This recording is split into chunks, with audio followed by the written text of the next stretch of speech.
Já Sim, tá aí. apareceu? Pode Tá, jogar a né? apresentação aí. Isso aí, filosofia, isso aí, já tá, estamos vendo. Tá bom, obrigada. Boa noite a todos, primeiro, né? Espero que estejam todos bem, na medida do possível. Eu sou a Karina, eu faço parte do grupo 4, junto com a Alana e a Kelria, né?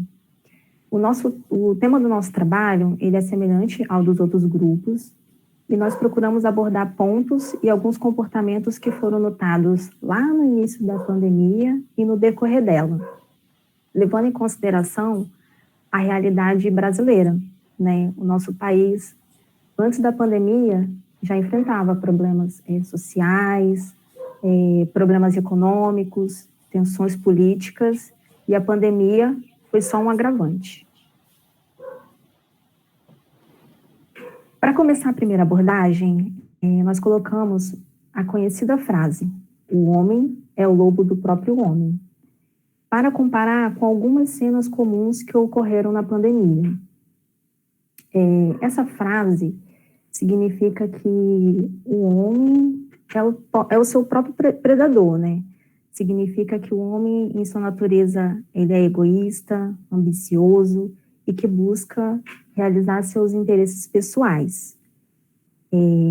Lá no início da pandemia, a gente viu cenas como supermercados lotados, farmácias com as prateleiras vazias, alguns remédios que foram considerados, surgiram notícias, né, de alguns remédios que poderiam ajudar no tratamento, e quem tinha poder aquisitivo ia lá e comprava o remédio, né?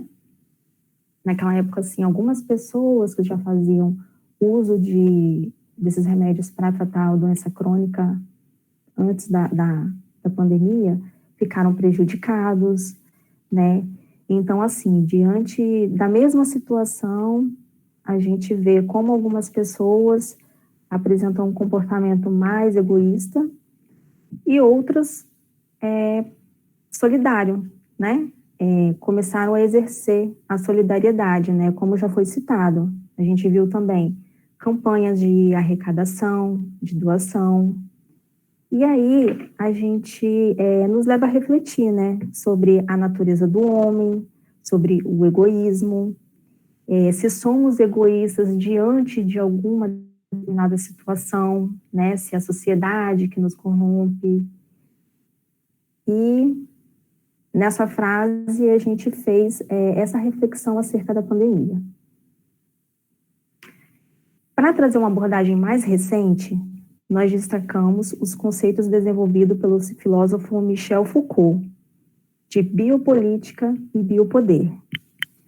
A biopolítica consiste nas medidas governamentais que atuam e interferem sobre a cultura, a sociedade, a economia, as leis, a saúde, a educação, além de ditar normas e restrições comportamentais que afetam a população sob aquele governo, ditando parâmetros e ações sobre a vida e a morte.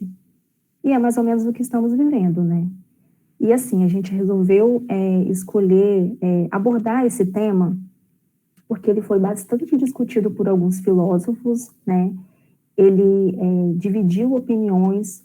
Alguns filósofos acharam que era por essa vertente mesmo, outros acharam que não, né? Mas essa questão, sobretudo, ela suscitou um debate, né?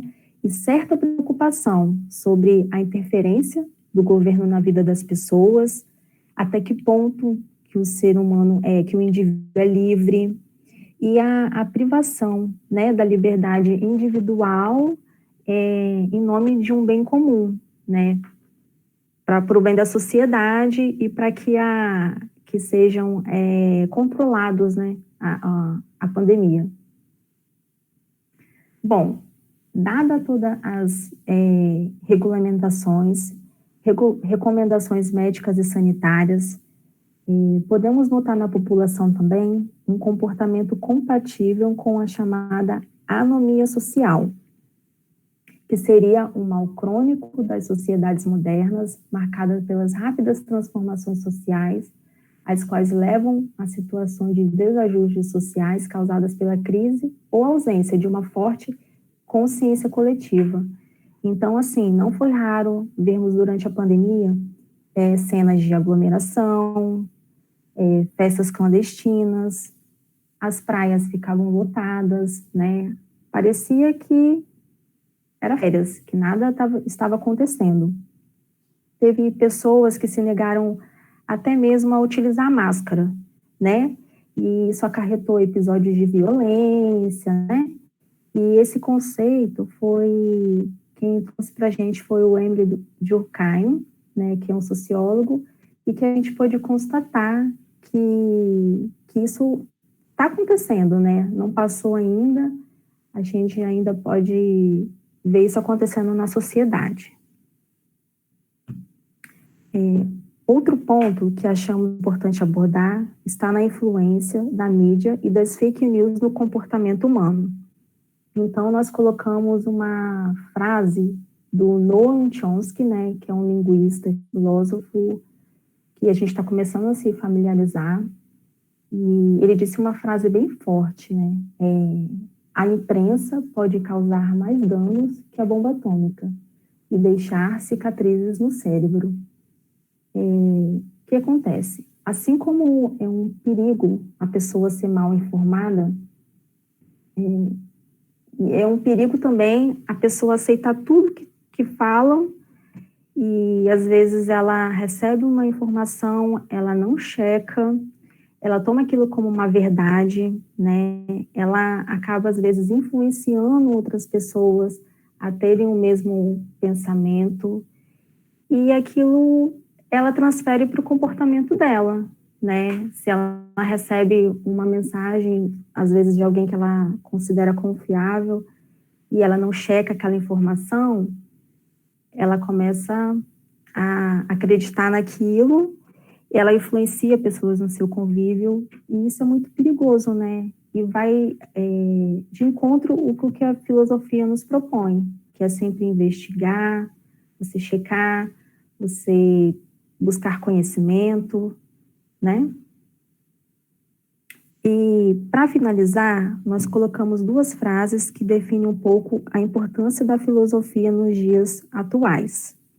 Uma é do Mário Sérgio Cortella, que fala o seguinte: gente que não tem dúvida só é capaz de reproduzir. E a outra é de um filósofo italiano, né, que fala assim: a filosofia tem uma dimensão existencial muito relevante, vocacionada para enfrentar as grandes interrogações sobre a vida, a morte, o nosso destino individual e coletivo. Assim, a gente entende que a filosofia ela é atemporal e acompanha o homem ao longo de toda a humanidade e sempre o acompanhará. A pandemia nos trouxe muitas questões e precisamos refletir como será o futuro e as nossas relações, e os reflexos no nosso comportamento também. Aqui são as referências. E é isso.